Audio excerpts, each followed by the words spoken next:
You're in danger. Pretend I'm your husband. She still had the coffee pot in her hand when he said it, still had her smile on the professional one, the one she'd been wearing for 2 years to survive this and this city and this life. And just like that, in 4 words, a stranger with cold eyes and a voice like a locked door tore every single piece of that life straight down the middle. Because the two men who had just walked through the front door of the diner weren't looking at the menu. They were looking at her. And somehow this man she had never seen before in her life already knew exactly why. If this story already has you holding your breath, subscribe right now, hit that bell, and drop a comment telling me what city you're watching from. I want to see exactly how far this story travels. Now let's go. You're in danger. Pretend I'm your husband. Elena Voss heard the words. She processed them. And then her brain did the only logical thing it could do. It refused them entirely. Because things like this did not happen at the Hawks Diner. Things like this did not happen to her. She was a waitress. She was nobody. She had spent 34 years of her life perfecting the art of being absolutely, completely, unremarkably nobody, and it had worked. It had always worked. Until 60 seconds ago, the man had walked in 40 minutes before the trouble started. She'd noticed him the way she noticed everything, quietly, automatically filing the details away out of habit. Booth by the window, dark jacket, no bag. He'd sat down, ordered coffee, and then done something almost no one did anymore. He'd looked out the window and stayed there. No phone, no newspaper. Just watching the street with the focused patience of a man who was waiting for something specific and had decided to let it come to him. She'd refilled his cup twice without him asking. He'd thanked her both times without looking at her. She hadn't thought much of it. She should have. The bell above the door rang at 9:47 in the morning, and two men walked in, and Elena felt it before she understood it, a cold pressure at the base of her skull, the animal part of her brain firing a signal it had never fired before. Wrong. These two are wrong. They weren't loud. They weren't threatening anyone. They walked to a table by the front window and sat down. The bigger one picked up a menu. The younger, leaner one put his phone on the table face up and folded his hands, and looked directly at Elena. Not at the counter, not at the specials board, not at the other waitress crossing the floor. At Elena, specifically, deliberately, like he already knew her face and was just confirming a detail. She turned toward the counter, her hand tightened on the coffee pot. Breathe, you're being paranoid. Breathe, and then the man from the window booth was beside her. She hadn't heard him move, hadn't seen him cross the floor. He was simply there, suddenly close enough that she could have counted the lines beside his eyes, and he leaned down the way a person leans when they are trying very hard to look casual. And he said it. You're in danger. Pretend I'm your husband. The coffee pot tilted. She caught it. I'm sorry. Her voice came out flat and professional. Years of customer service behind it like armor. Don't look at the two men who just came in. He wasn't whispering. He was using the low, even voice of someone ordering food. Calm. Controlled. Utterly terrifying. They're watching your face right now to see if you recognize the threat. If you do, if your expression changes, if you move toward the door, if you do anything that tells them you've been warned, they will take you before you reach the parking lot. Sir, I don't know what, Elena. She stopped. He knew her name, not her customer service name, not the name on the tag she'd stopped wearing 6 months ago because customers used it to get familiar too fast. Her name, said the way only people who already knew her said it. Your mother's name was Catherine Voss, he said. She worked at Whitmore Textiles for 6 years. She died 18 months ago and the county listed it as cardiac arrest. A pause, deliberate, measured. It was not cardiac arrest. The coffee pot hit the counter. She didn't remember setting it down. Smile, he said quietly. Right now. Look at me like I'm someone you're glad to see. She smiled. God help her, she smiled, and it was the single most difficult physical act she had ever performed because every nerve in her body was screaming at her to run, to go, to get out, to get to her car in the back lot and drive until this city was a memory behind her. Good, now laugh. Small, easy. She laughed. It came out close enough to real that the young waitress behind the counter didn't even glance up. He put his hand over hers on the counter. Warm, steady. She hated how much she needed both of those things right now. Who are you? She said, still smiling. Someone who made your mother a promise. My mother has been dead for 18 months. I know. I was with her when she died. The smile nearly broke in half. She held it. She did not know how she held it. That is not an explanation. No, he agreed. It's not. Sit with me. Booth in the back. Take off your apron, come sit down, and give me 10 minutes to tell you something your mother should have told you herself and ran out of time. He pulled his hand back. If after 10 minutes you decide I'm insane and you want me to leave, I'll leave. But those men by the door will still be there. She looked at Carl, her manager. He was restocking napkin dispensers, not watching her. She untied her apron. Sen. She sat across from him in the back booth and put her hands flat on the table because they needed something to do that wasn't shaking. Talk, she said. 6 years ago, your mother came to me through a contact I had in the city. He kept his hands flat on the table too, where she could see them. She noticed that.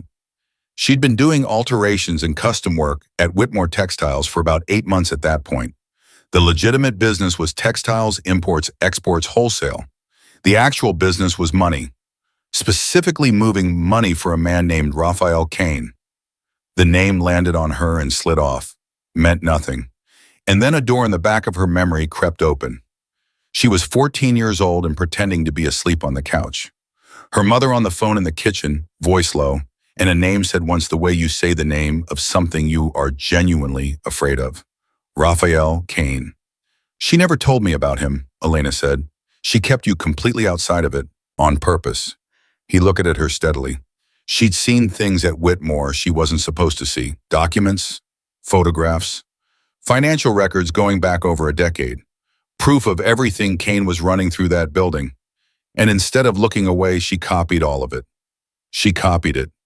Everything, dates, names, amounts, transaction records, and she made recordings, audio, of meetings she was present for, conversations she overheard, phone calls made when people forgot she was in the next room. He didn't look away from her. And then she hid all of it somewhere. And then she came to me and asked me to watch over you in case something happened to her. The table between them felt very small suddenly. You've been watching over me, Elena said. Yes. For 6 years. Yes. Without my knowledge. That was the arrangement she wanted. Something moved through her that she didn't have a clean name for. Anger was in it. Grief was in it. Something colder than both. And you decided that was fine, that my mother could hire a stranger to follow me around for 6 years and I just didn't get a vote. I decided your mother knew the threat better than either of us and she wanted you clean. No knowledge, no connection, no exposure. His voice didn't change. Not defensive, just even. She was hoping it would never come to this. She believed the evidence functioned as insurance. As long as Kane knew it existed and knew she'd kept her mouth shut, there was a balance. Nobody moved.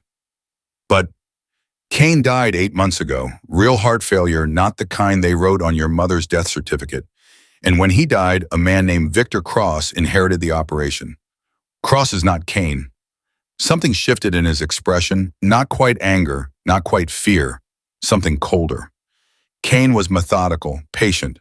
Cross is in the process of eliminating every person who ever had access to anything inside the Whitmore building. Anyone who might have knowledge, anyone who might have copies. My mother worked inside the Whitmore building. Yes. So he had her killed. He didn't flinch, didn't look away. I believe so. I haven't been able to prove it yet. Yet. She repeated the word like it was in a foreign language. Yet, he confirmed. She looked at him, really looked at him, at the steadiness, at the economy of every expression, at the hands still flat on the table. Tried to find the crack where the lie was hiding. She was good at that. She'd learned it the way you learn things when you grow up with not enough money and too much uncertainty, by watching everyone closely enough to know when she needed to run before they told her to. She didn't find the lie. That was almost the worst part. The men by the door, she said, they're crosses. They've been moving through a list. Your mother's name was on it. Now that she's gone, they've moved to the people closest to her. He looked at her. You are the only person left on that list. Why today? Why now? Because someone told them about me. Something moved across his face. Someone who knows I've been watching you pass that information to Cross's people. They came here today to find out two things: whether you have the recordings and whether you know who I am. The fact that I sat down with you has already answered the second question. The floor tilted under her feet. So by talking to you, she said slowly, I've already yes. Then why did you? Because the alternative was watching them walk you out of here, and that wasn't something I was going to do. He said it simply, no heat, like it was a factual statement about his own limits. We need to leave, now. To rush to the back. My car is in the alley. My bag is under the counter. My keys, leave them. My phone is in my... Keep your phone. Leave everything else. He was already sliding out of the booth. Come on. I don't wait. She didn't move yet. The recordings. My mother hid them somewhere. You don't know where... No, she never told me. Then how are we supposed to... Oh, she left you the answer. He looked at her with the absolute certainty of someone who has thought about this for a very long time. I'm sure of it. People who hide things from the people they love always leave a trail. They can't help it. She told you something, said something that seemed strange. A phrase, a place, a gift you didn't understand. Something. He paused. We just have to figure out what it was. She stood up. He walked ahead of her. She passed Carl at the counter and gave him the smallest shake of her head. Please, not now. Please, just stay put. And Carl, who had known her for 2 years and trusted her instincts, stayed where he was. The back door opened into the alley. Cold air, gray light, the smell of dumpsters and exhaust. They were 8 steps from his car when she heard it, the front door of the diner swinging open behind them. Not the back door, the front, which meant someone was coming around. Don't look back, Marco said. They're coming. I know, get in the car. She got in. He got in. The engine turned over before his door fully closed. She checked the side mirror. The lean one was at the mouth of the alley, standing still, not chasing them, just watching, already on his phone. He's calling someone, she said. I know. Who? Someone who's been waiting to find out which direction you'd run. Marco pulled out without checking the street, and 2 cars swerved and honked, and he didn't react at all. Your mother, the last time you saw her, the last real conversation, what did she say? Elena opened her mouth. Her phone rang. Unknown number. She held it up. Marco glanced at it. Don't answer it. It could be. It is not anyone you want to talk to. They're confirming your location. If you pick up, they can triangulate within 6 blocks. His voice was still that same flat, even terrifying calm. Let it ring. She watched it ring, watched the screen, let it go to voicemail. 11 seconds of silence. Then a text message. We know where you're going, Elena. Tell the man in the car to stop. This doesn't have to go further than today. She turned the phone so Marco could read it at the red light. He read it. His jaw tightened. Once. Then he looked back at the road. They're bluffing, he said. Are you certain? Silence. Marco, are you certain? No. He said it without hesitation, without apology. But it doesn't change what we do. How does it not? Because I am not stopping this car. He turned onto a side street, then another, then pulled into a parking structure and drove up 3 levels before killing the engine. Text them back. Tell them you need an hour to think. Tell them to call you in 60 minutes. Why would they agree to that? Because as long as they think you might know where the recordings are, you have value to them. The moment they decide you don't know anything, he didn't finish the sentence. He didn't need to. Text them? Buy us the hour. Her thumbs moved over the screen. She sent it. The 3 dots appeared, stopped, disappeared. 30 seconds, 1 hour. Don't do anything foolish, Elena. She stared at her own name in their message and felt something shift in her stomach. They'd used her name. Not Ms. Voss, not ma'am, Elena, like they knew her, like they'd been saying her name for a long time already. It's in rooms she'd never been in conversations she'd never known were happening. 1 hour, she said, 1 hour. Marco got out of the car. She got out. The parking structure was cold and gray and smelled like concrete and old exhaust. He stood with his back to the wall by the stairwell door and looked at her. Everything you remember about the last 6 months of her life. I need all of it. Conversations, letters, anything she gave you, anywhere. She asked you to go, anything you thought was strange at the time. Elena leaned against the car and looked at the gray ceiling and tried to sift through 18 months of grief, which was its own kind of concrete, heavy and setting, filling in all the spaces between things. Her mother's voice had become something she heard in dreams and tried not to chase when she woke up because chasing it hurt too much. Now she was being asked to chase it. She gave me her cedar chest, Elena said, when she moved to the smaller apartment about 8 months before she died. Said she didn't have room for it. What's in it? Old things, fabric swatches, sewing patterns, some photographs. She was a seamstress. It was full of seamstress things. I went through it after she died. She paused. I thought I went through all of it. Marco was very still. Did she say anything specific about it when she gave it to you? And there it was. It surfaced the way things surface when you stop trying to grab them slowly, quietly from somewhere deep, where she'd filed it away as confusion. The hospital, the monitors, the light that was always slightly too bright in that room, no matter what time of day it was.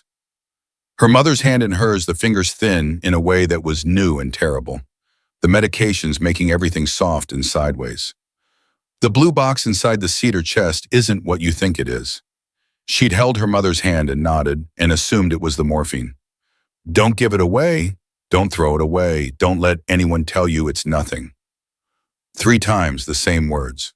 3 times.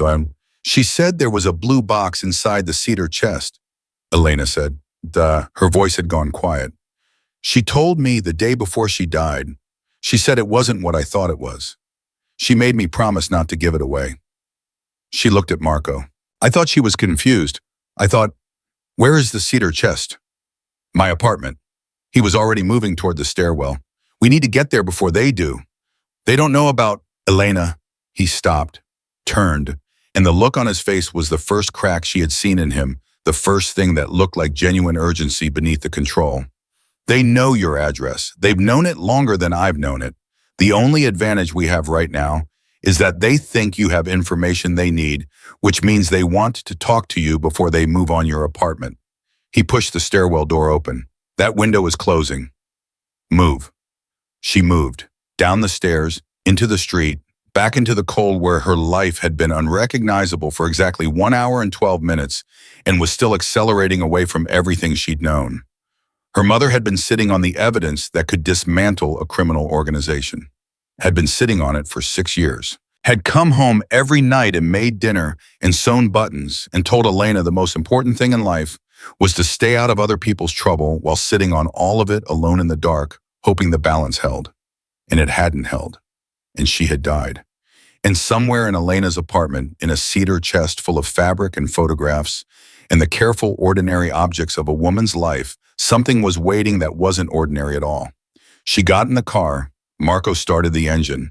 And 3 miles across the city, a phone rang in a moving car, and the lean young man answered it and listened, and then he said an address to the thick man behind the wheel. Elena's address. Said it like it was something he'd already known for a long time. Like he'd just been waiting for permission to use it. Marco drove like a man who had memorized every back street in the city and trusted none of them. He didn't take the direct route. Elena knew enough about the city to recognize that 2 left turns where a right turn would have been faster, a detour through a neighborhood that added 4 minutes to the drive. She didn't ask. She sat with her hands in her lap and her phone face down on her knee and tried to do what he'd asked her to do. Remember. The problem with grief was that it didn't store things cleanly. It compressed everything from the last year of her mother's life into a single dense weight that she'd learned to carry without examining. Examining hurt. Examining meant pulling at threads that unraveled into rooms she didn't want to be in. The hospital room, the last phone call, the cedar chest sitting in the corner of her own apartment like a piece of furniture she'd stopped seeing because seeing it meant something she wasn't ready to mean yet. She called me every Sunday, Elena said. Not because he'd asked, because she'd started pulling the thread and now it was moving. For my whole life, Sunday mornings, 9 o'clock. Even when I was in college and I wouldn't pick up until noon, she'd leave a voicemail. Same voicemail every time. It's your mother, I know you're sleeping. Call me when you're human. She stopped. About a year before she died, she started calling it on Thursdays too. Marco said nothing, listening. I thought she was lonely. I thought she was getting older and she missed me and I was glad she was calling. Elena looked at the window, the city moving past. She never said anything different on the Thursday calls, nothing that seemed like she was trying to tell me something. But she called every week without fail, and she always asked me the same question at the end. What question? Are you still going to the Sunday market on Delancey? Elena said. I'd started going about 3 years ago. Fresh produce. I liked the walk. My walk. She knew about it, but she asked me every single Thursday whether I was still going, like she needed to confirm it. Marco's hands tightened on the wheel. Just slightly. Was the market near your apartment? 4 blocks. Same route every Sunday. She turned and looked at him. Something cold was assembling itself in her chest. Yes, always the same way, down Fielding right on Delancey. He didn't say anything. He didn't have to. She was making sure I was in a known location, Elena said. Every Sunday, she was checking that whoever was watching me could find me if something happened. Her voice came out very flat. She was running logistics on my life and telling me she was lonely. She was lonely, Marco said. Those things aren't mutually exclusive. Don't. The word came out sharper than she intended. Don't make it gentle right now. I don't need it gentle. He nodded once. All right. She pressed the back of her hand to her mouth for 3 seconds. Then she put it down. The blue box. I need to think about the blue box. She closed her eyes. It was in the side of her chest when she gave it to me. I remember seeing it when I went through the chest after she died. It was small, metal, I think. The kind of box you'd put index cards in or sewing notions. She opened her eyes. I thought it had buttons in it. I didn't open it. Why not? Because I just buried my mother and I couldn't open every single thing in the box that day without falling apart, so I closed the lid and I told myself I'd go back and I never did. Her jaw tightened. I never went back. That's why she chose it, Marco said. She knew you wouldn't open it right away. She knew grief has its own timeline. She knew me too well to hide something in plain sight, so she hid it in the one place I'd be too sad to look. Elena laughed once short and without warmth. That's so like her, it's almost impressive. Marco's phone buzzed on the center console. He glanced at it. His expression changed in a way she was learning to watch for. Not much, just a fractional tightening around the eyes that meant something had shifted in a direction he didn't like. What? She said. Someone I trust just sent me a message. 2 men were spotted outside your building 12 minutes ago. He looked at the road. They're already there. The cold thing in her chest spread. You said we had an hour. The hour was for the men in the diner. Cross has other people. He was already adjusting the route, taking a turn she hadn't expected. He's not running a 2-man operation, Elena. He has a full structure. The men in the diner were looking for confirmation. The men outside your building are there to secure whatever she left. Then it's too late. Not yet. They don't know what they're looking for. They'll search the apartment, but if they don't know about the cedar chest specifically, they may not open it. People overlook domestic objects. They look for safes, for false floors, for obvious hiding places. A cedar chest full of sewing patterns is invisible, Elena said. Yes. Something in that word hit her squarely. Her mother had been invisible too, all those years. We can't go to the apartment, Marco said. Not directly, but I know someone who can. Who? He was already dialing. Held the phone to his ear. It rang twice. A woman's voice answered, rough-edged and alert, like someone who had been awake for too many hours and had stopped caring about it. I need a favor, Marco said. Right now, non-negotiable. A pause. I'll explain later. I need you to go to a Fielding Avenue address, apartment 4C. There's a cedar chest in the bedroom, dark wood brass fittings. Inside, there's a small metal box, blue. I need you to get it out before the other people in the building get to it. Another pause. Because there are 2 of Cross's men in the lobby, and I can't walk in there myself. He listened. Yes, that Cross. A long pause. I'll owe you significantly. Go now. He ended the call. Who is that? Elena asked. Someone who has her own reasons to want Cross's organization finished. He put the phone down. Her name is Diane. She'll get there before they find it. How can you be sure? Because Diane has been inside that building before, and she knows how to move through spaces without being noticed. He glanced at her. She's good at what she does. And what does she do? He paused for just a beat too long. Right now she does this. Elena stared at the side of his face. You have a whole network.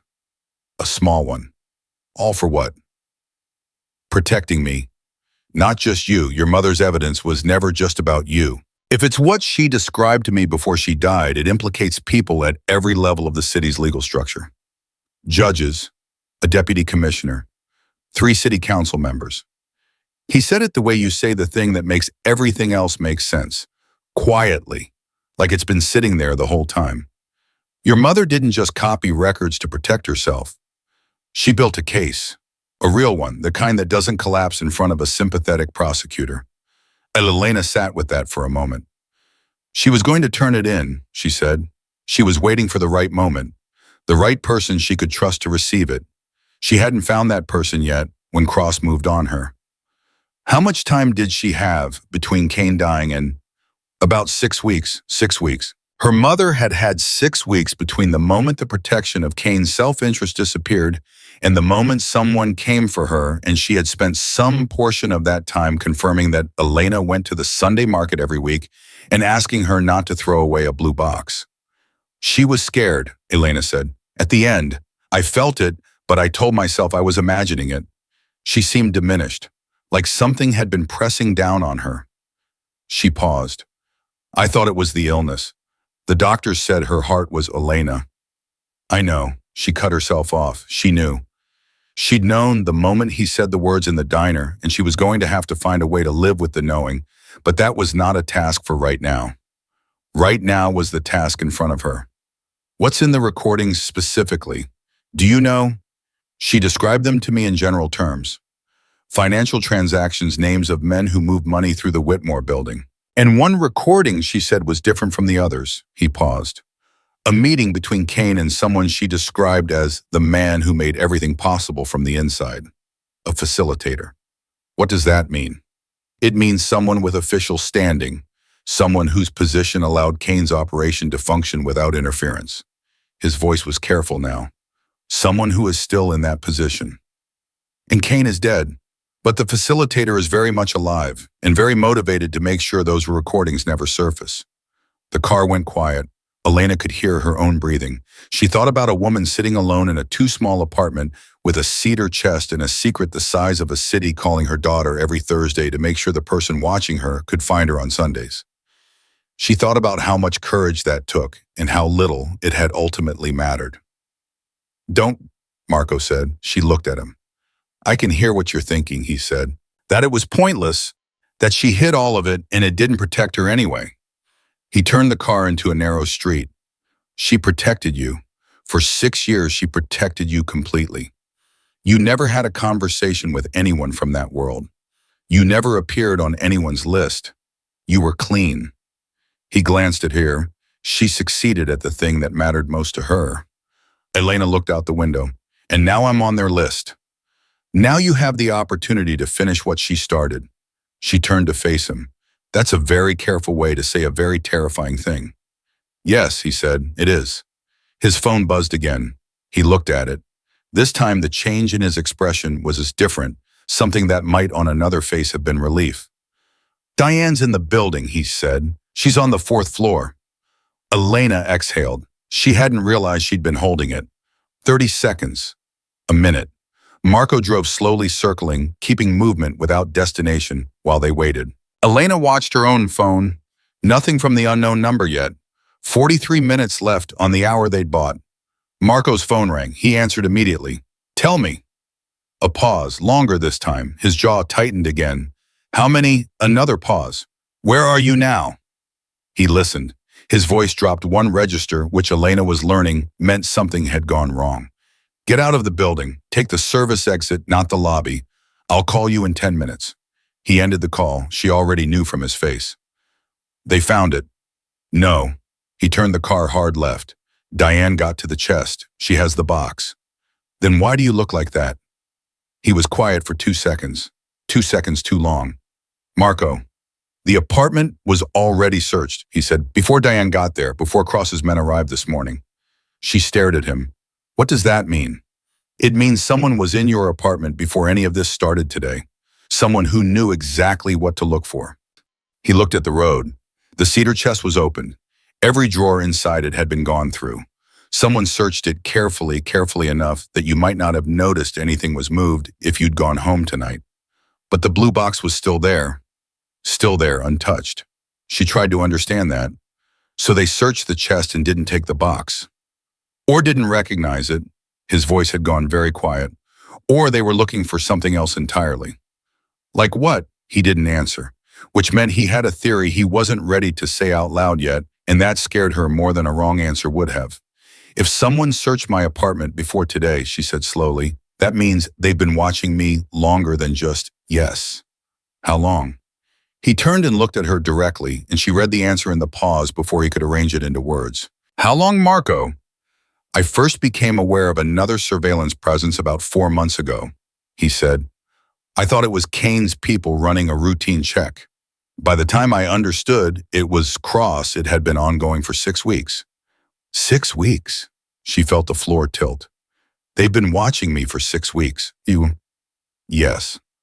While I was going to work, while I was sleeping, yes. And you didn't tell me. I was trying to establish who specifically was running the surveillance before You didn't tell me. She wasn't shouting. She was past the volume where she needed to shout. Something colder had taken over. For 6 weeks, you knew someone was watching me and you said nothing. I know. He didn't qualify it, didn't explain further, just said it plainly. I was wrong. She turned away from him, stared at the window, breathed. Outside the city continued its complete indifference. Diane has the box, she finally said. Where is she going? Somewhere safe. I'm going to call her in 10 minutes and set a location. I want to be there when it's opened. You will be. That's not a request, Marco. I want to be clear about that. That box belonged to my mother. Whatever is in it is mine. I am not sitting in another parking structure while someone else decides what to do with my mother's, Elena. His voice was steady. You will be there. I give you my word. She looked at him. Whatever her word was worth, this stranger who had been shadowing her life for 6 years with her dead mother's blessing, she found that she believed him. That was probably the strangest thing that had happened all morning. They drove. The silence between them changed texture, less hostile, more exhausted. Like two people who had just finished arguing and hadn't yet gotten to the part where they decided what to do about it. Then her phone rang. Same unknown number. She looked at it, looked at Marco. We still have 38 minutes, he said. Don't answer. Then why are they calling early? He didn't answer that either. She let it ring. It stopped. Then immediately it rang again. Then again. 3 calls in 90 seconds. Insistent. Escalating. Something changed, Marco said. He took the phone from her hand before she could decide whether to answer, and he declined the 4th call, and then he turned off the cellular connection entirely. They've changed their calculation. What does that mean? It means they've found something that made them decide the hour isn't useful anymore. He handed the phone back. Or they've found someone. Diane. Diane is out of the building. She's safe. He was driving faster now. Think, who else knew about the cedar chest? Anyone your mother might have mentioned it to? Nobody. She wasn't social. She didn't have. Elena stopped. Something landed in her mind with the weight of a dropped stone. Her neighbor, she said, Mrs. Paulson. She lived 2 doors down from my mother's apartment for 11 years. My mother told her everything. She felt sick. She told that woman everything. Marco's expression shifted. She's not involved, Elena said immediately. She's 72 years old. She's not. She doesn't have to be involved, he said. She just has to have mentioned to anyone at all that Catherine talked about a chest she gave to her daughter. He pulled the car over, stopped, looked at her directly. Has anyone contacted Mrs. Paulson since your mother died? Anyone asking questions? An insurance company? A law firm? Anyone? A lawyer came to see her, Elena said. The stone got heavier. About 2 months ago, she called to tell me. She thought it was strange. She said he asked about my mother's personal belongings, whether she'd given anything to anyone before she died. Mrs. Paulson told me she answered his questions because he seemed official. She paused. She said he had a nice suit. Marco looked at her for a long moment. Thomas Rial, he said. The name meant nothing to her. Then everything. The corrupt attorney, she said. You know who he is? He's been Cross's legal architecture for 11 years. He writes the agreements, manages the legitimate faces of the operation, and controls the flow of information about anyone who might be a liability. Marco's voice was even and absolutely cold. And 2 months ago, he sat across from a 72-year-old woman in a nice suit and found out exactly what he needed to know. He knew about the cedar chest. He knew there was something. He may not have known what specifically. Marco started driving again, which explains why the apartment was searched carefully rather than demolished. And they were looking without knowing exactly what for. But the box was still there. Because Real is smart enough to know that taking the wrong thing, it tips you off. If you come home to a ransacked apartment, you panic and run and become unpredictable. But if everything looks untouched, I go home like nothing happened, and they keep watching.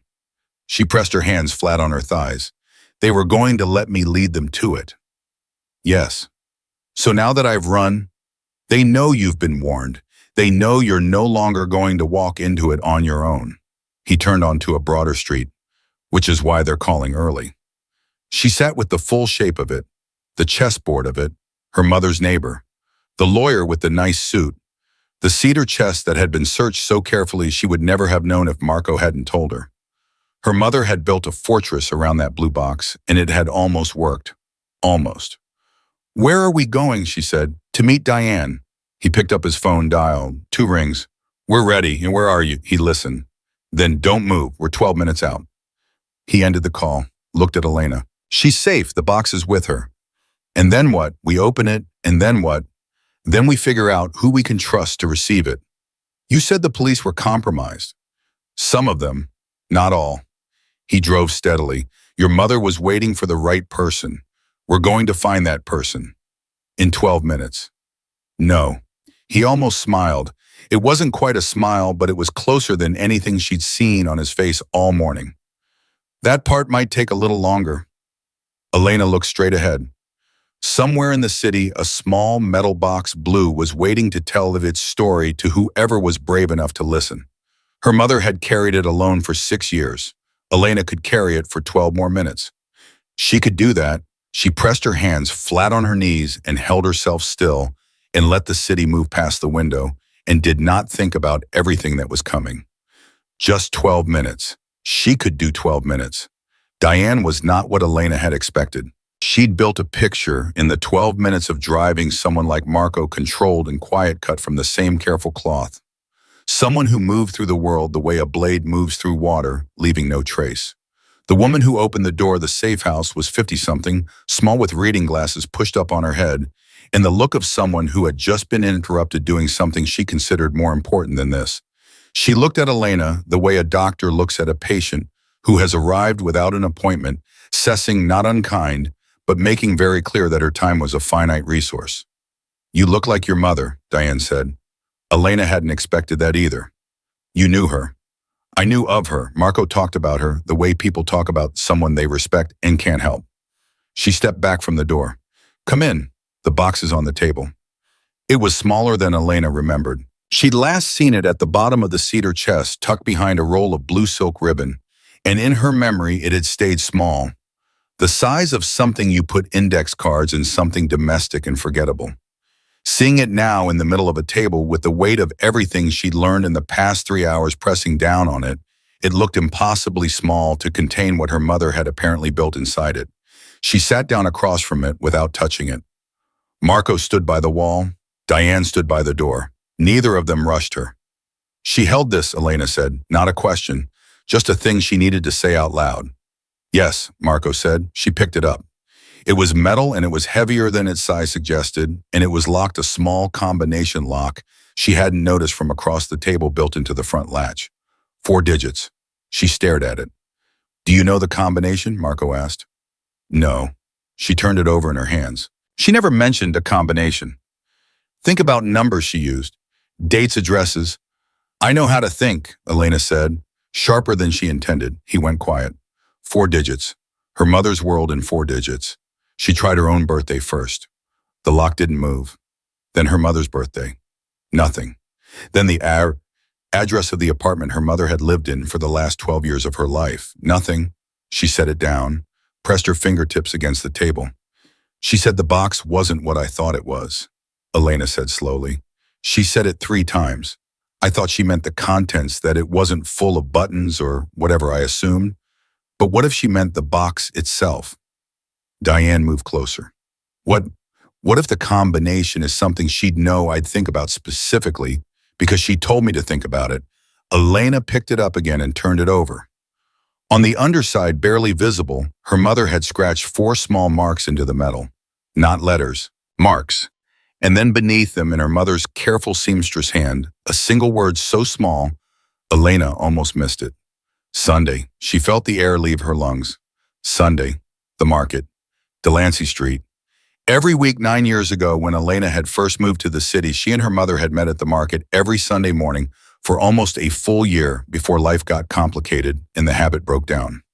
The address of the market was not something Elena had thought of in years, but she remembered the number, the building number on Delancey. She tried it. The lock opened. The sound it made, that small, clean click, hit her somewhere behind the sternum. Like a door opening in a room she didn't know was inside her. She lifted the lid. Inside, wrapped in a square of the same blue silk ribbon from the cedar chest, were 2 things. A USB drive, black small enough to disappear in a palm, and a folded piece of paper with Elena's name on the outside in her mother's handwriting. She took the paper first. She unfolded it, read it once, then she put it face down on the table and sat with her hands flat on either side of it, breathing. Elena, Marco's voice was careful. What does it say? She knew, Elena said. Her voice had gone somewhere very flat and far away. She knew they were going to come for her. She wrote this 2 weeks before she died. She says, she stopped, started again. She says that everything on the drive is documented, labeled, and time-stamped. She says there are 41 recordings and over 300 pages of photographed documents. She says the most important file is labeled simply R, and that I should find a federal prosecutor named Susan Hale in the district office because Hale had been quietly investigating Kane's operation for 2 years independently and could be trusted. She paused. And then she says, I'm sorry I couldn't tell you while I was alive. I was afraid the knowing would make you a target. I thought I was protecting you. I understand now that I was also just afraid. Forgive me for the parts that were fear. The room was very quiet. Diane had turned toward the window. Marco hadn't moved. Elena folded the letter along its original lines and held it against her chest for exactly 5 seconds. Then she put it in the pocket of her jacket over her heart, where it pressed against her like something warm. The file labeled R, Marco said quietly. Do you want to look at it now? She picked up the USB drive. Yes. Diane produced a laptop without being asked. Elena plugged in the drive. It loaded cleanly, no password, no encryption, which meant her mother had wanted whoever opened it to be able to access it immediately, no barriers. Trust in the right hands. There were dozens of folders. The one labeled R was at the top. Elena opened it. Inside were 3 audio files and a single text document that appeared to be a transcript of the longest recording. She clicked on the transcript. She read the first 2 paragraphs. And then she understood why her mother had been afraid for 6 years. It's not Kane, she said. The words came out strange, too flat, too calm, like her voice was having trouble keeping up with what her brain was processing. The man in the recording with Kane. The facilitator. The one who made everything possible from the inside. She looked up at Marco. It's not who you thought it was, is it? Marco's expression changed. You know, she said. You've known. I suspected, he said carefully. How long? He was quiet for a moment that lasted precisely long enough to tell her he'd been deciding whether to say it out loud. Marco. She put both hands flat on the table. How long? 3 months, and he said. I've had a name for 3 months. I didn't have proof. What's the name? Diane turned from the window. Even she was looking at him now. Deputy Commissioner Arthur Vane, Marco said. The name landed in the room like something dropped from a height. Elena knew the name. Everyone in the city knew the name. Vane had been deputy commissioner for 11 years. He gave press conferences. His face was on the city's official public safety campaigns. He'd spoken at her mother's church once when Elena was young. She had a vague memory of a tall man with a careful smile shaking hands after the service. He's been Kane's infrastructure for over a decade, Marco said. He controls which investigations get resources and which ones quietly stall. He decides which warrants get expedited and which ones sit in a pile for 6 months until the trail goes cold. With him in place, Kane's organization was functionally untouchable. He paused. With Cross taking over, Vane's position becomes even more valuable and more dangerous because Cross doesn't maintain agreements the way Kane did. He owns people outright. And if this recording gets out, Elena said, Vane is finished, and Cross loses his entire infrastructure inside the department. Marco looked at her steadily, which is why this is not just about cleaning house. Vane needs those recordings destroyed personally. This isn't Cross's order. This is Vane protecting himself. Elena looked at the transcript on the screen, her mother's voice transcribed into black text on a white screen. Her mother, in a building where she was supposed to be invisible, had sat within earshot of a conversation between a crime boss and the deputy commissioner of the city's police department, and she had pressed record. She was extraordinary, Elena said. Yes, Marco said. She was. Elena closed the laptop, picked up the USB drive, held it in her closed fist for a moment, feeling the weight of it, nothing, almost nothing lighter than a coin. The weight of her mother's 6 years of fear and courage in a piece of plastic smaller than her thumb. Then her phone buzzed on the table. Not a call this time, a text, from a number she recognized. Mrs. Paulson's number. She picked it up, read it again. What is it? Diane asked. It's my mother's neighbor. Elena's voice had gone very careful. She says 2 men came back to her apartment 20 minutes ago. She says they were asking about me. She says, she stopped. She says one of them showed her a badge. The room went absolutely still. A department badge. Marco's voice had changed register again, that drop she'd learned to track. She doesn't say which department. She says they told her I was in danger and they needed to find me to help me. Elena set the phone down. She wants to know if she should tell them where I might have gone. Don't respond, Marco said immediately. If I don't respond, she might tell them anyway. She's trying to help. If you respond from your current location, I know. Elena was already thinking, give me a number they can't trace back here. Anything, a burner. Diane was already moving. She produced a phone from a kitchen drawer, the kind bought with cash, the kind that didn't know anyone's name, and handed it to Elena without comment. Elena typed a message to Mrs. Paulson from the new number. It's Elena. Don't tell them anything. I'm safe. Don't open your door again today. I'll explain everything soon. Please trust me. She sent it, watched the screen, waited. 3 long minutes. Then, all right, dear, I'll make tea and stay in. Elena exhaled. They're using the department to run the search, Diane said. She wasn't asking, which means Vane has already activated resources inside. How many people does he control? Elena asked. Enough to make going to the local district office extremely inadvisable, Marco said. Your mother's letter named Susan Hale. Federal. That's the right move. Federal jurisdiction pulls it entirely out of Vane's reach. But getting to Hale without being intercepted first is the problem, Elena said. Is the problem, he confirmed. She stood up. She needed to be standing for the next thought. My mother spent 6 years waiting for the right moment and the right person. She named Hale specifically.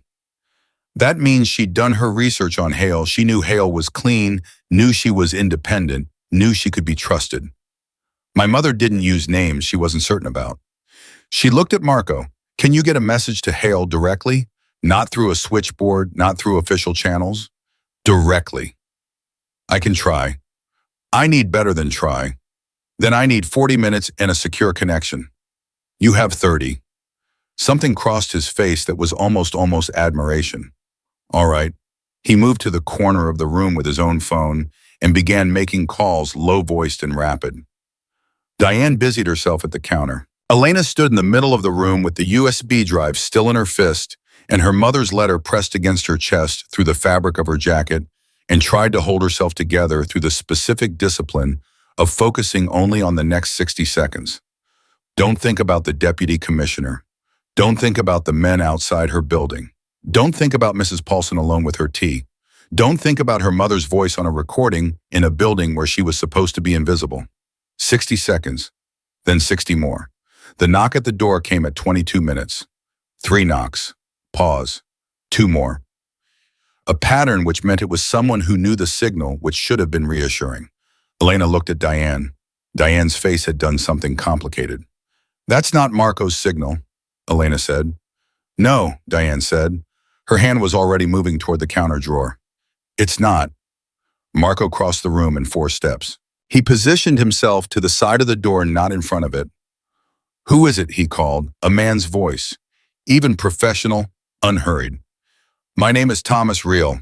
I'm here to talk to Elena Voss. Just to talk." A pause. "I know you have the drive. I'd like to discuss what happens next in a way that doesn't have to go badly for anyone in that room." Elena felt the blood leave her face. Thomas Reel, the attorney, the man in the nice suit who had sat across from Mrs. Paulson 2 months ago and asked careful questions. He was here. He'd found them. She looked at Marco. He looked back at her. His jaw was set and his eyes were steady, and he gave her the smallest shake of his head. "Not yet, don't move. Let me think." "How did you find us?" Marco called. "Does it matter?" The voice was pleasant, genuinely pleasant. "I'm not here with the men you'd expect. I'm here alone. I'd like 5 minutes." "Lawyers don't show up alone," Diane said under her breath. "No," Marco said, equally quiet. "They don't." Elena took 3 steps toward the door before either of them could stop her.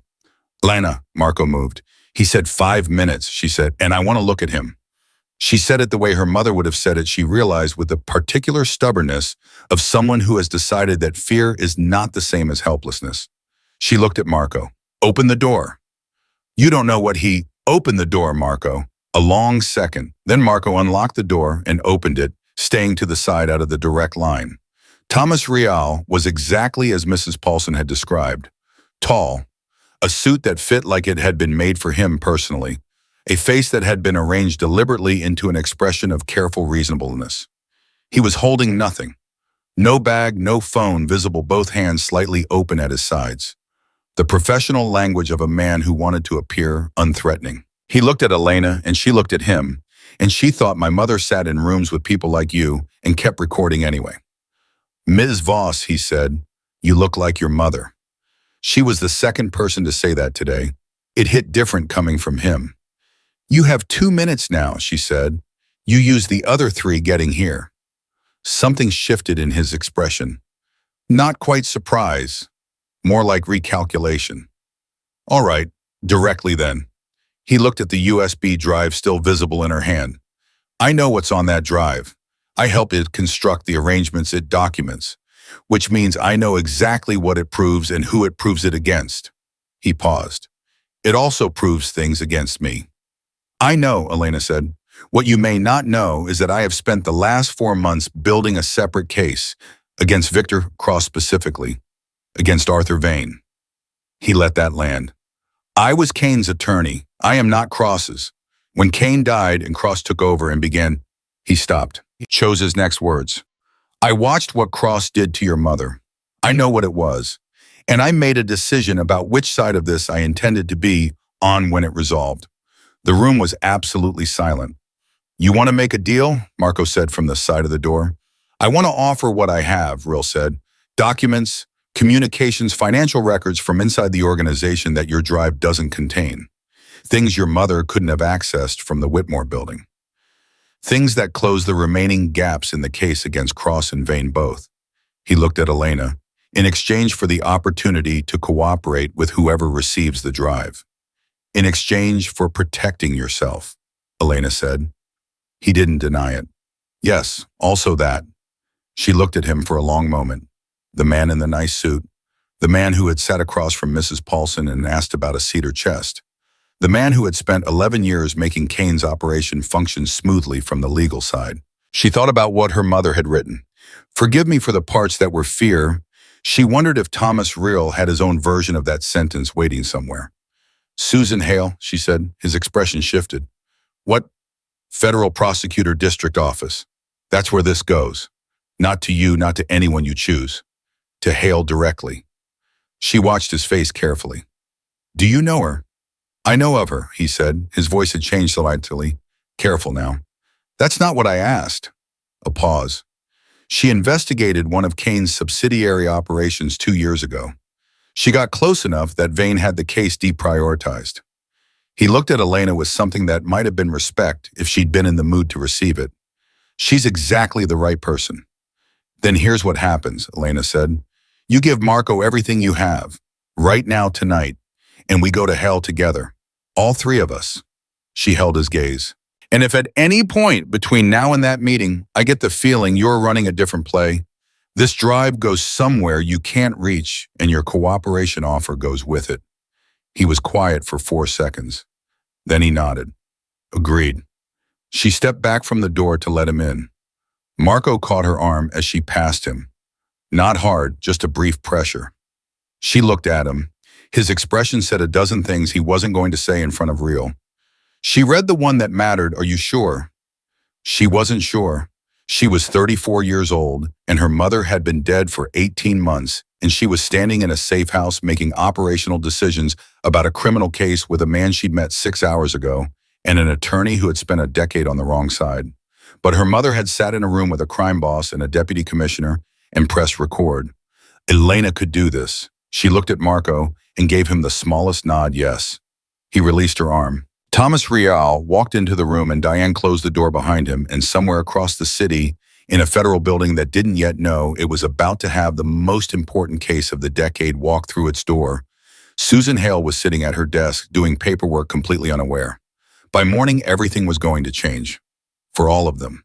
Elena sat down, put the USB drive on the table in front of her where everyone could see it, and said, start talking. Thomas Real talked for 40 minutes without stopping. Not because anyone asked him to keep going, because once he started, it became clear that he had been holding this particular weight for a very long time, and the relief of setting it down was something he hadn't anticipated and couldn't quite control. He talked the way people talk when they have rehearsed something in their head for months and are finally saying it out loud and discovering that the real version is heavier than the rehearsed one. Elena listened without interrupting. Marco stood against the wall with his arms crossed and his face giving nothing away. Diane sat at the far end of the table with a notepad writing things down in a shorthand. Elena couldn't read her pen moving steadily. Real laid out 11 years in just under an hour. The structure of Kane's financial operation. 4 shell companies, 2 legitimate import businesses used as conduit, a property management firm that existed solely to move cash through rental payments that were never questioned because the properties were real and the tenants were real, and only the money flowing through the management accounts was fictional. He named every attorney who had signed documents knowing what they were signing. He named the 2 city council members who had received payments disguised as legal consultation fees. And then, with the particular deliberateness of a man saving the worst for last, he described Arthur Vane. Vane didn't take cash, Real said. He was too careful for cash. He took favors. His daughter's firm received city contracts, legitimate contracts correctly bid, but steered his way through a procurement officer Kane owned.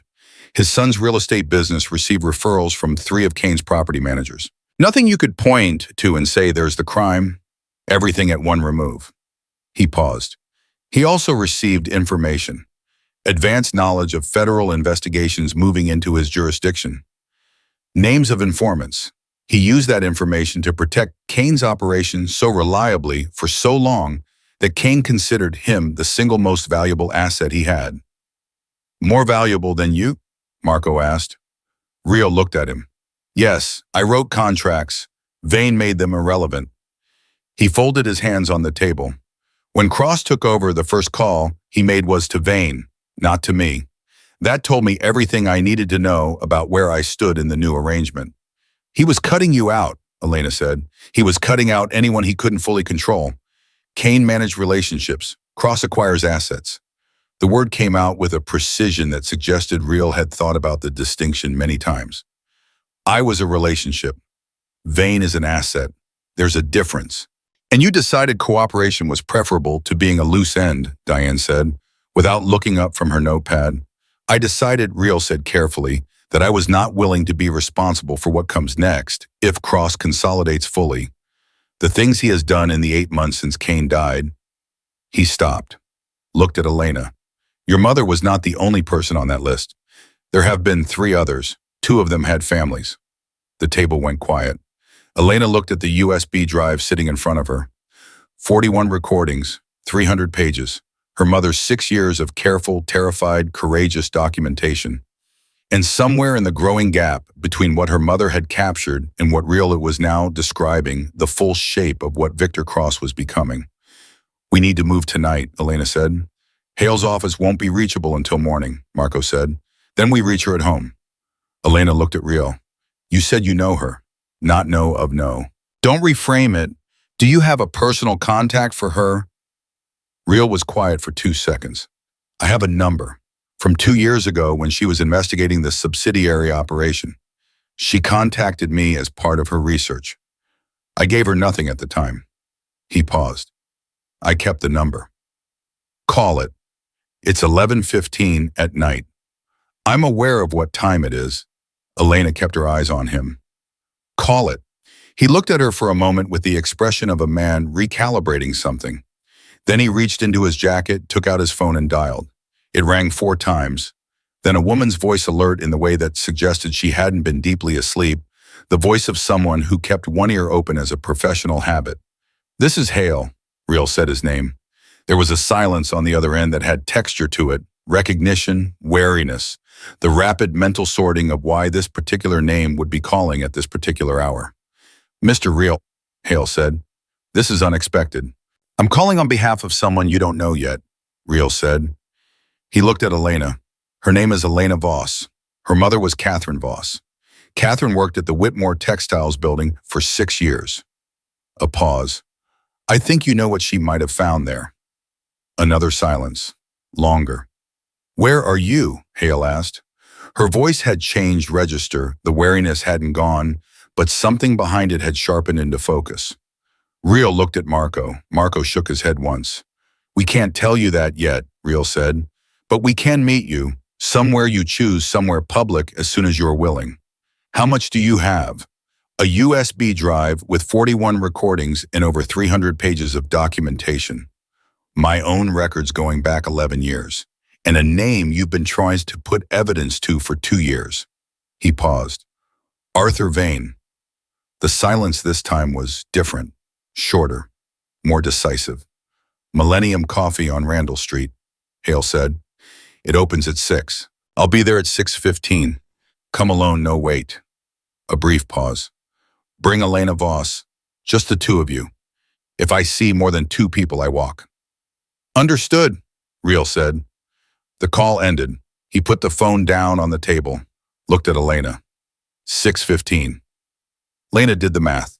7 hours. 7 hours in a safe house with a man she didn't trust, evidence that half the city wanted to destroy, and somewhere out there, Victor Cross recalibrating his approach now that the diner strategy had failed. He knows we have it, she said. Not a question. Cross, Marco nodded. By now, yes. The men from the diner reported back. He knows you ran. He knows you were warned. He straightened from the wall.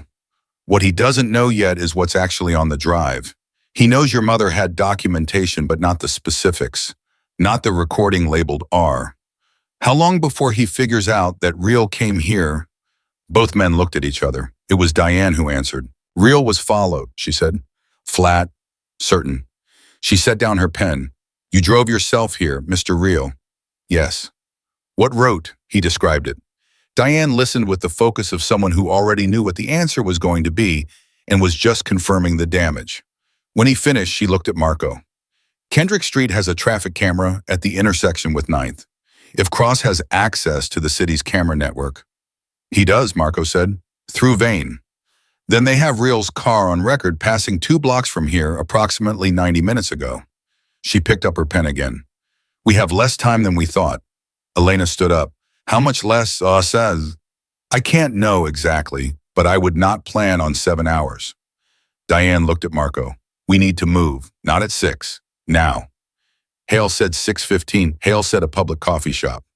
Diane was already standing. A public location at 6 in the morning is also a location where crosses people can position someone in advance and wait. She looked at Elena directly. Your mother's letter named Hale, which means if Cross has any idea what's on that drive, he also knows Hale is the logical destination. He will have someone watching her. Elena felt it click into place. The chessboard again, every move anticipated 2 moves ahead. Her mother had understood that, had sat with that knowledge for 6 years. We need to get to Hale before 6:15, Elena said, before Cross can position anyone. She looked at Real. Can you reach her again? She said, I heard what she said. Can you reach her? He picked up his phone, dialed. It rang, and went to voicemail. She's not picking up, Real said. She's being careful, Marco said. She got a call at midnight from Kane's former attorney. She's not going to pick up a second call right away. Then we go to her directly. Elena looked at Marco. Home address. Elena, I can't just... Can you find it? A pause. Yes. Then we go now, all of us. She looked around the room. At Marco, who had kept a promise to her dead mother for 6 years. At Diane, who had walked into a building with 2 of Cross's men in the lobby without being asked twice. At Thomas Real, who had spent 11 years on the wrong side and was trying to calculate whether the right side would have him. We take both cars different routes. Marco and I go to Hale's address. Diane takes Real and the backup copies. What backup copies? Real asked. Elena looked at Diane. Diane reached to the kitchen drawer, the same one that had produced the burner phone, and set 2 additional USB drives on the counter. She'd copied the drive while Real was talking. Elena hadn't seen her do it. She'd done it so quietly and naturally that it had simply happened. Real stared at the drives. When did you get About 40 minutes ago, Diane said. Real looked at Elena. Something moved across his face, reassessment, recalibration, and something that might have been the beginning of genuine respect. You planned for the possibility that I was running a different play. My mother planned for everything, Elena said. I'm learning. She picked up the original drive and put it in her jacket pocket next to her mother's letter. Let's go. They moved quickly after that.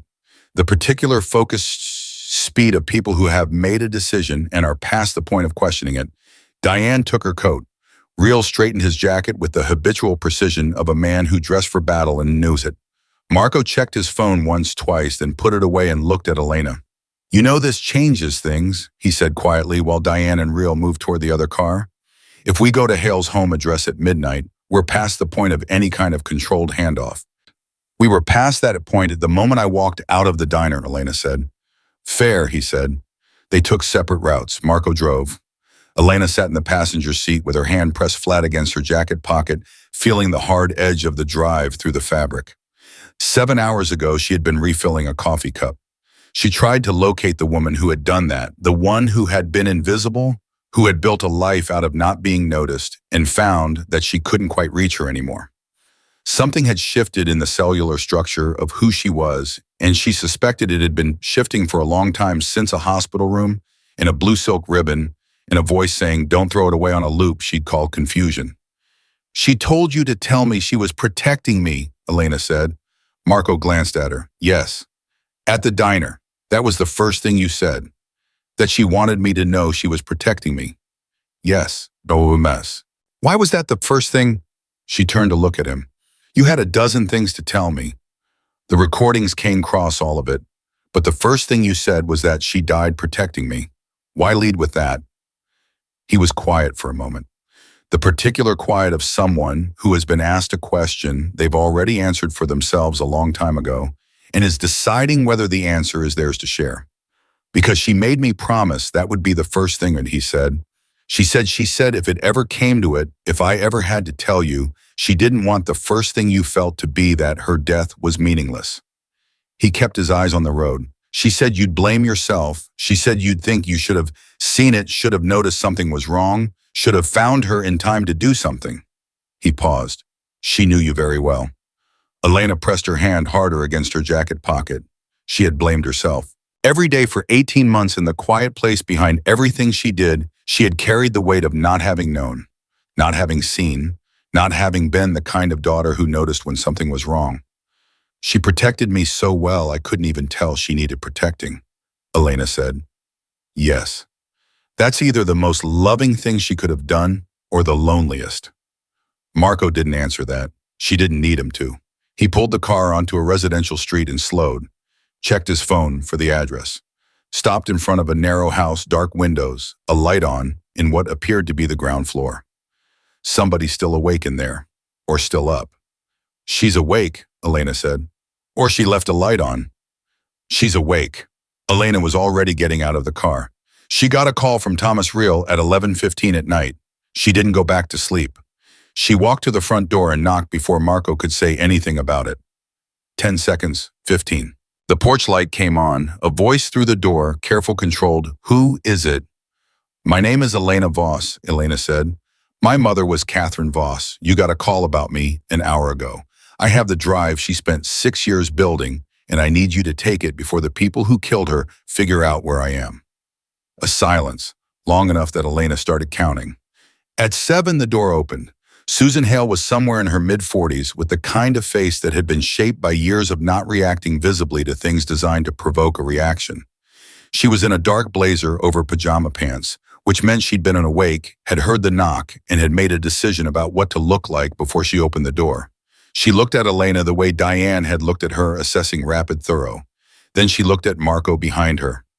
You said 2 people, Elena said. This is 2 people. Hale looked at Marco for another moment. Come in, she said. They went in. Hale led them to a kitchen table that already had a legal pad on it and 2 pens and a cup of coffee that was still steaming. She had been sitting here alone since the call, working, preparing. Elena put the USB drive on the table. Hale looked at it, did not touch it, looked up at Elena.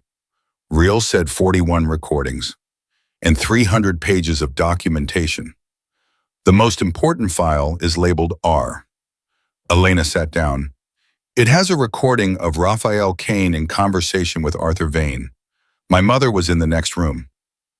Hale's expression didn't change, but something behind her eyes did a sharpening that was almost physical.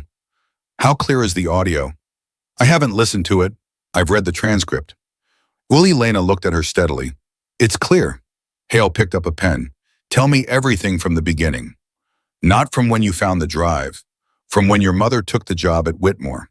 She looked at Elena with the particular focus of a person who has been waiting a long time for a door to open and is now standing in front of it.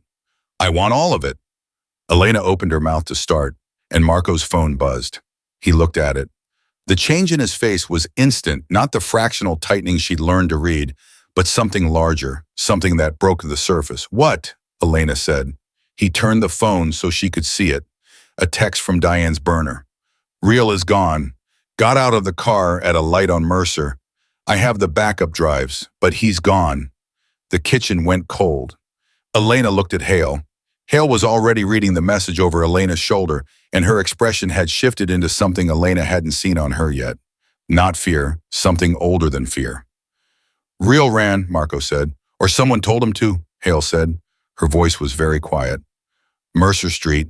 That's 4 blocks from Vane's office building. She looked at Elena. He called Vane. He gave us Vane on that call, Elena said. Why would he? Because giving us Vane costs him nothing if he can get to Vane first and warn him, Hale said. She was already standing. Real spent 11 years protecting that operation. Old habits and old loyalties don't disappear over one conversation. She picked up her own phone, started dialing. I need to move on Vane tonight. Right now before Real gets to him and before Vane has time to run. She looked at Marco. How many people know you're here? Diane, Real now, whoever Real called. Can Diane secure the backup drives?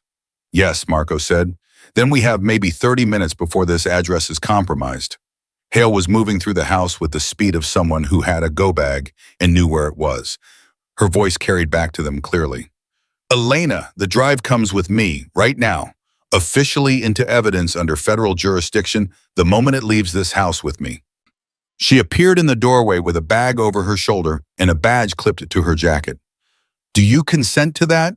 Elena looked at the drive on the table, her mother's 6 years, the blue box, the combination that was a Sunday market and a mother calling every Thursday just to hear her daughter's voice. "Yes," she said. Hale picked up the drive, held it for exactly 1 second, the way you hold something when you understand its weight, and then put it in a sealed evidence bag she produced from her bag, like she'd had it ready for exactly this moment. Maybe she had. "Let's go," Hale said. "All three of us, my car." They went. Outside, the city was quiet in the particular way cities are quiet at 1 in the morning. Not empty, never empty, but turned inward. Its noise dropped to a register below the surface. Elena got into the back seat of Hale's car and felt the drive's absence from her pocket like a missing tooth, noticeable, tender, strange. She'd been carrying it for 3 hours. Her mother had been carrying what it represented for 6 years. Marco got in beside her. He looked at her in the dark of the back seat and said nothing, which was the right thing to say. Hale got in the front and started the car. She had her phone to her ear, already talking in the clip-precise language of someone activating a process they had prepared for even when they weren't sure they had ever needed. Elena caught fragments, federal custody, multiple witnesses, move on Vane tonight. "I need a team at." She stopped listening to the specific words. She watched the city move past the windows. The streets she'd walked for 2 years without knowing what was moving underneath them. The ordinary geography of her ordinary life, which had never been as ordinary as she'd believed. Her mother had walked these same streets, had looked at the same buildings, had known what was behind the facades and carried it alone and still managed to call every Sunday morning at 9 o'clock and leave the same voicemail. "It's your mother. I know you're sleeping. Call me when you're human." Elena pressed her knuckles against her mouth for 3 seconds. Then she lowered her hand and looked at the road ahead. Somewhere across the city, Thomas Reel was making the worst decision of his life, or possibly trying to walk it back. Somewhere Victor Cross was recalculating. Somewhere Arthur Vane was either being warned or was about to be woken by a federal agent's knock on his door and was going to spend the rest of the night discovering that 11 years of careful distance meant nothing when the recording existed. And in the front seat of a federal prosecutor's car, a small evidence bag contained 41 audio recordings and 300 pages of documents in a file labeled R that had a dead woman's voice on it, saying the names of powerful men in a room where she was supposed to be invisible. Her mother had pressed record. Elena had opened the box. What happened next was no longer just in their hands, but they had put it in the right ones. She hoped. She had to believe she hoped. Marco beside her said quietly, "You did well today." "Don't," she said. "Elena." "Not yet," she said. "Ask me how I did when this is over." He nodded, looked at the road, said nothing more. Hale ended her call. In the silence that followed, she said, without turning around, "Your mother's name will be part of the public record when this case is filed, as the primary source, as the person who built it." She paused. "I want you to know that." Elena didn't answer right away. Then she would have said that wasn't necessary. "I know," Hale said. "It is anyway." The car moved through the city. The night held. And in a building 4 blocks from Mercer Street, a light was still on in an office on the 14th floor, and the man sitting behind the desk had just received a phone call that told him everything had already gone wrong, and there was nothing left to do now but wait for the knock that was coming, and the knock was coming, and he knew it, and the knowing sat in the room with him like a living thing, while the city moved quietly below him, completely unaware that by morning it would be different. Everything would be different. The knock came at 2:47 in the morning. Arthur Vane answered it himself. There was no one left to answer it for him. Arthur Vane did not cry when they put the handcuffs on him. Elena learned that detail 3 days later from a federal agent who had been in the room and thought she deserved to know. He had stood in his 14th floor office in his dress shirt with his jacket folded over the back of his chair, and he had looked at Susan Hale and said, with the particular composure of a man who had spent 11 years preparing for this exact moment while pretending it would never come, "I'd like to call my attorney." Hale had said, "Your attorney called us first." And that was where Vane's composure had finally broken. Not at the handcuffs, not at his own name being read back to him in the formal language of federal charges, at the knowledge that Thomas Reel, the man he had trusted as the legal architecture of everything, had not in fact warned him in time. Had called him, yes, but had called Hale first 20 minutes earlier when he'd gotten out of Diane's car on Mercer Street and stood on a cold sidewalk and made the decision that would define the rest of his life. Real had gone to a payphone, an actual payphone, one of the three remaining in the city, 2 blocks from where Diane's car had stopped at the light. He'd called Hale's direct number, the one she'd answered at 11:15, and he'd said very quickly that he needed to give her something before he lost the nerve. And he'd given her Vane's home address, his office address, his personal cell number, and the name of the shell company through which the payments to Vane had been structured for 11 years. And then he'd called Vane. Because he was Thomas Real, and he had spent 11 years on that side, and you don't simply walk away from 11 years in 4 hours. You hedge. You try to cover both directions at once. You tell yourself you're being pragmatic. Vane had answered on the second ring. Real had started to speak, and Hale's team had already been moving. By the time Real finished his warning, it was too late to matter. Elena learned all of this in pieces over days. She was not in the room when any of it happened. She had been in a federal building since 2 in the morning in a conference room with bad coffee and a woman from Hale's office who was patient and thorough and asked the same questions in different orders, but to make sure the answers stayed consistent, which they did, because Elena had nothing to reconstruct and nothing to protect. She just told the truth. All of it. From the coffee pot to the cedar chest to the blue ball to the combination that was a Sunday market and a mother's love disguised as logistics. She talked for 4 hours.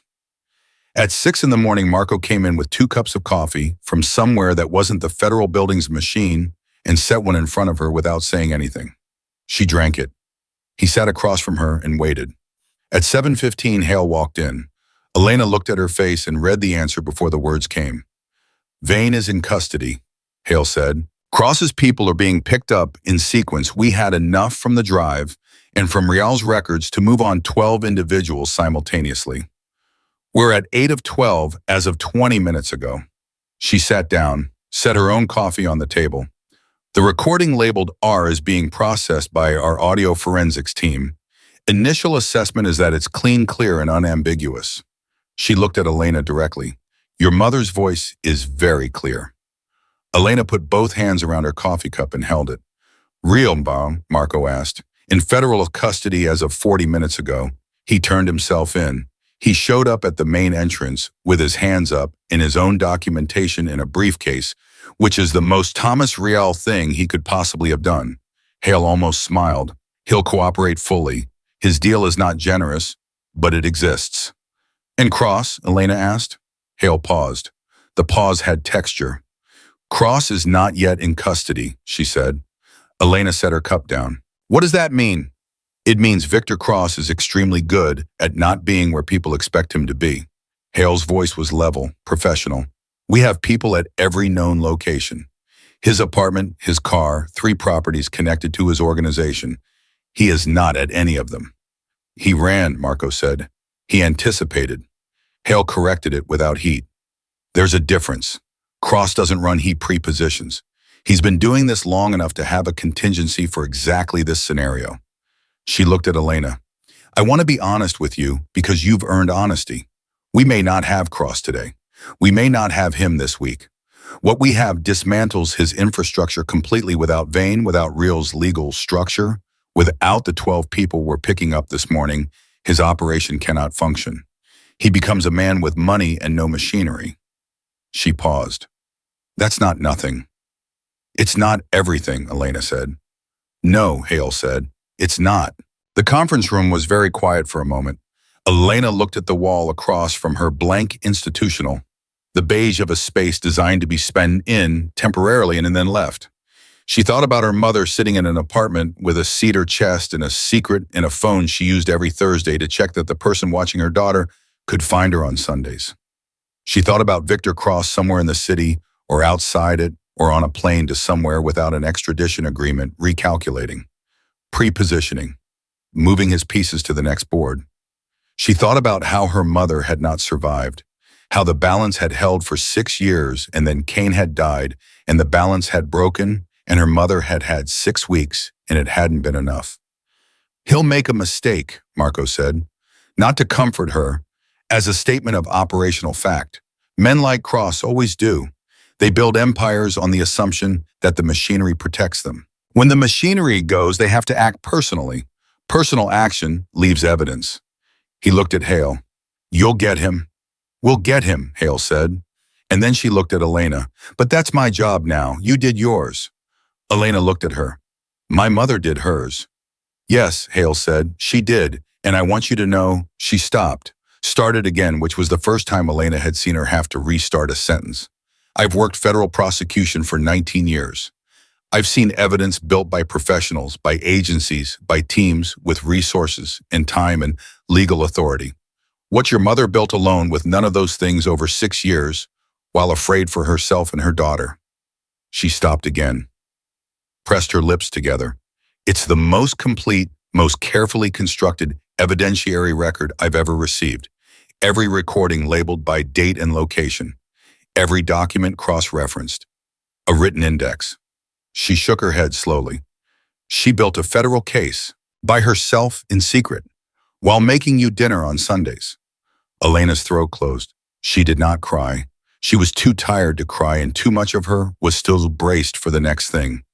But she felt it move through her, that sentence. She built a federal case by herself, felt it settle into the place in her chest that had been full of the dense weight of grief for 18 months, and she felt that weight shift just slightly.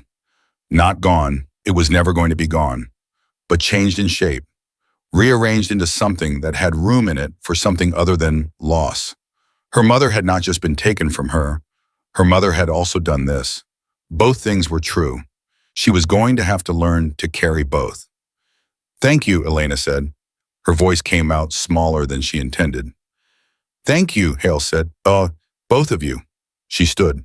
The meeting was over in the way that official meetings end abruptly, with everyone suddenly moving the formal components complete and the human ones left hanging in the air of the room after the door closes. Marco stood.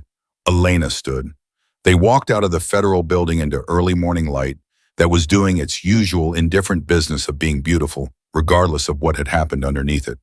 Elena stopped on the sidewalk, breathed cold air, let it fill her lungs completely.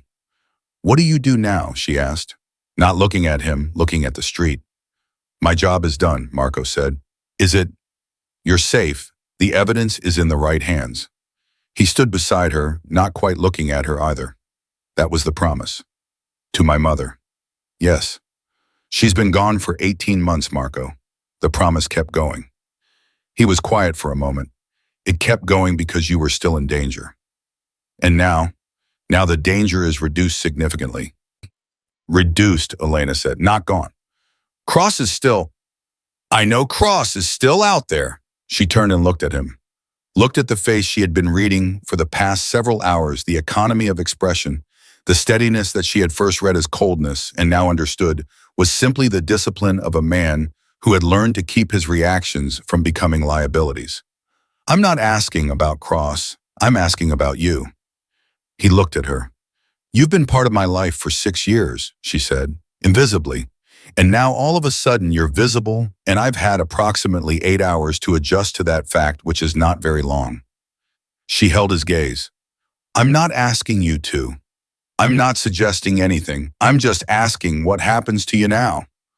I'll find the next thing, he said. The next person your mother made you promise to watch over. Something moved across his face.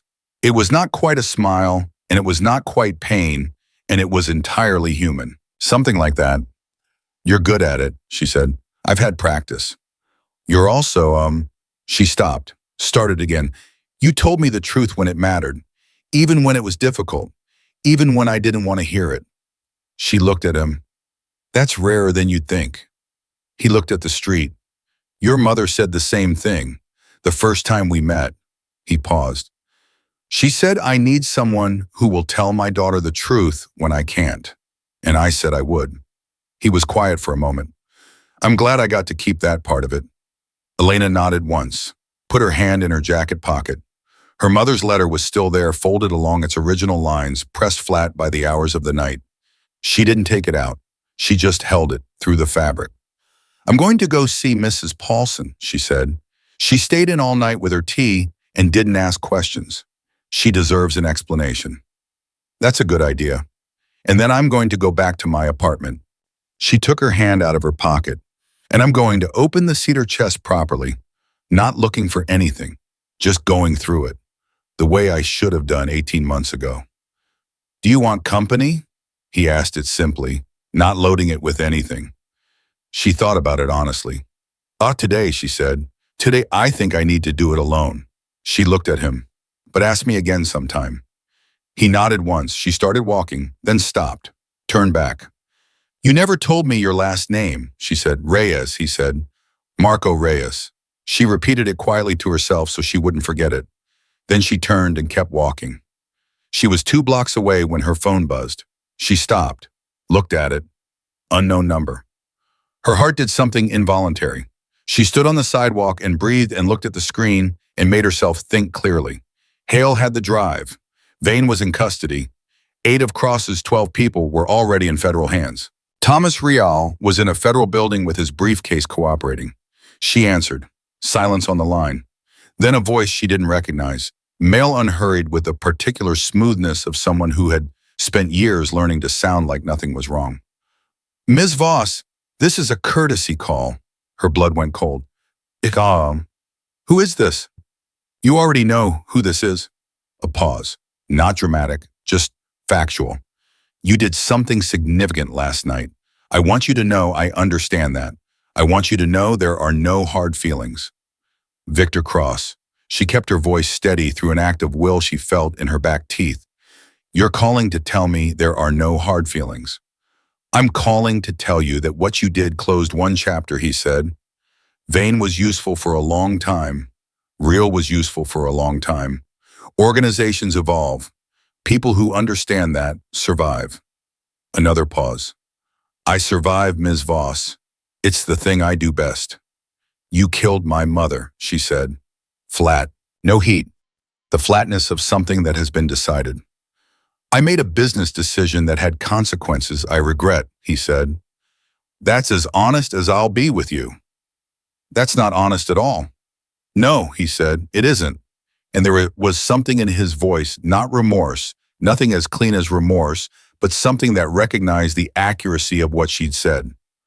Goodbye, Ms. Voss. I suspect our paths won't cross again. The call ended. She stood on the sidewalk with the phone in her hand and breathed. In and out, in and out. The city moved around her cars and early commuters, and a dog being walked by someone who hadn't slept yet, and a coffee cart starting to set up on the corner with the precise routine of someone who did this every morning regardless of what the night had contained. She called Hale. It rang twice. Voss, Hale answered. Cross just called me, Elena said. Unknown number, 30 seconds ago. He was calling from somewhere mobile, moving I could hear traffic. She relayed every word exactly in sequence. Her mother's daughter, precise, complete, nothing left out. Hale was already talking to someone else in the room while Elena spoke. She caught fragments, trace records, pull every unknown call to her number from the last 10 minutes. He's not going to make it easy, Elena said when she'd finished. No, Hale said. He's not. A pause. But he called you. He couldn't resist calling you. Something in her voice shifted, not satisfaction exactly, but close. That's personal, Voss. That means we got to him. People who are purely operational don't make personal calls. Another pause. He'll make a mistake. Marco was right. I know, Elena said. She ended the call, stood there for another moment. Victor Cross was somewhere in the world, mobile with money and no machinery, making personal phone calls. He shouldn't make because a woman he'd underestimated had opened a blue box and pressed play on her dead mother's voice and handed 6 years of careful courage to the right person.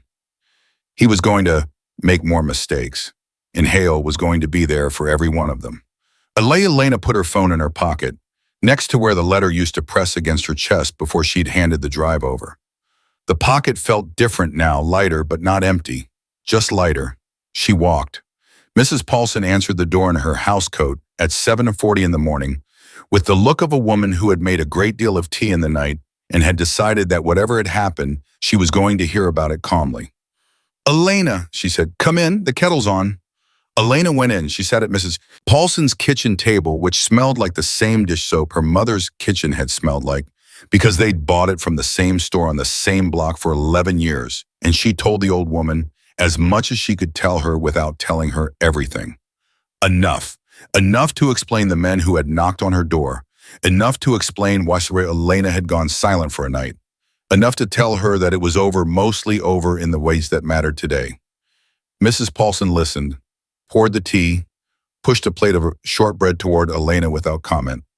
When Elena finished, Mrs. Paulson was quiet for a moment. "Your mother was the bravest person I ever knew," she said. "I knew it without knowing why. You know how you can just tell?" She picked up her cup. "I told her once, I said, 'Catherine, you have the kind of strength that doesn't make noise.' She said that was the only kind worth having." Elena looked down at her tea. The only kind worth having. 6 years of silent courage. 6 years of Thursday phone calls, in Sunday market logistics, in a cedar chest, in a blue box with a 4-digit combination that was a place where two women used to meet on Sunday mornings and be ordinary together. The only kind worth having. She stayed for an hour, ate 3 pieces of shortbread. Let Mrs. Paulson talk about her mother, the real stories, the small ones, the ones Elena had never heard, because they happened in a hallway over 11 years when Elena wasn't there. Her mother borrowing eggs. Her mother knocking on the door because she'd heard Mrs. Paulson's TV go quiet too early and wanted to make sure she was all right. Her mother leaving soup outside the door one winter without ever mentioning it. These were the stories no federal record would ever contain. The ones that didn't make it into any file. The ones that only lived in an old woman's kitchen on a Tuesday morning in April. Elena listened to all of them. She was late leaving. She didn't care. She went home. Her apartment was exactly as she'd left it the previous morning. With one exception, Hale's team had been through it as part of the evidence collection, and they had done it cleanly, professionally, with the particular respect of people who understood whose home this was and what it meant. Nothing moved that didn't need to be moved. Nothing disturbed that didn't need to be touched. The cedar chest was in the corner of the bedroom where it had always been. She sat down in front of it. She opened the lid.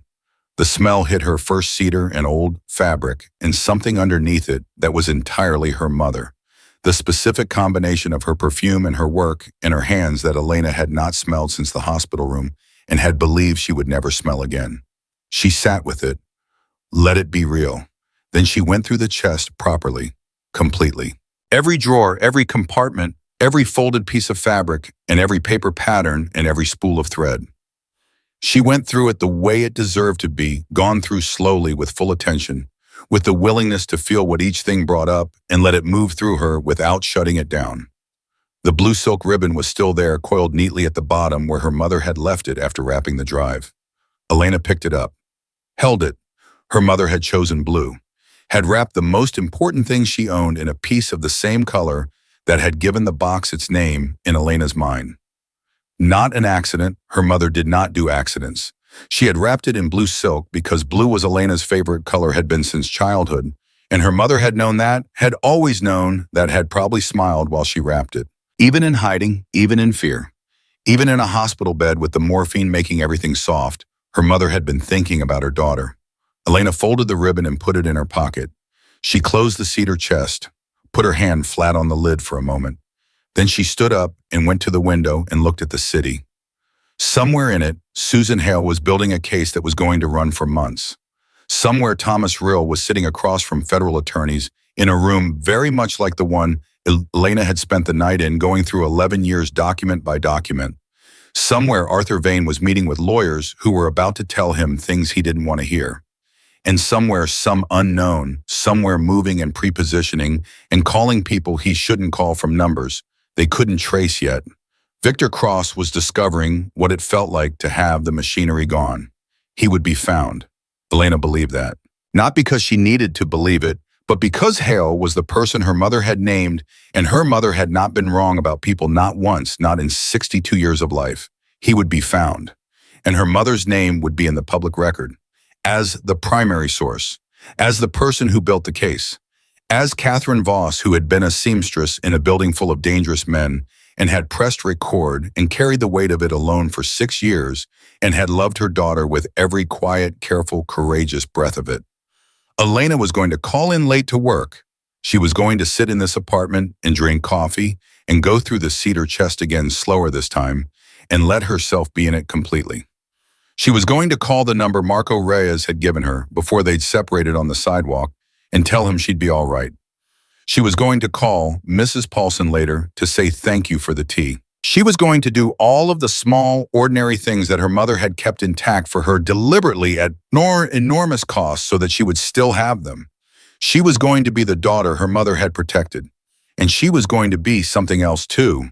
Something her mother had also made possible, had built into the architecture of the blue box and the Sunday market combination and the letter that said, "Forgive me for the parts that were fear." Something that had no name yet, but was standing there at the window, looking at the city with clear eyes, knowing what was underneath it and not looking away. Her mother had pressed record. Elena had pressed play. Neither of them had done it alone. That was the part that mattered. That was the part that would still be true when everything else had run its course and the trials were over and the names had been read in courtrooms and the city had gone back to its ordinary noise. Not the evidence, not the charges, not even the justice which was real and necessary and still coming. The part that would last was simpler than all of that. A woman had been afraid and she had acted anyway, and her daughter had come after her, and together across 18 months of death and grief and a cedar chest and a 4-digit combination, they had finished it. That was the story. That was the whole story, and it was enough.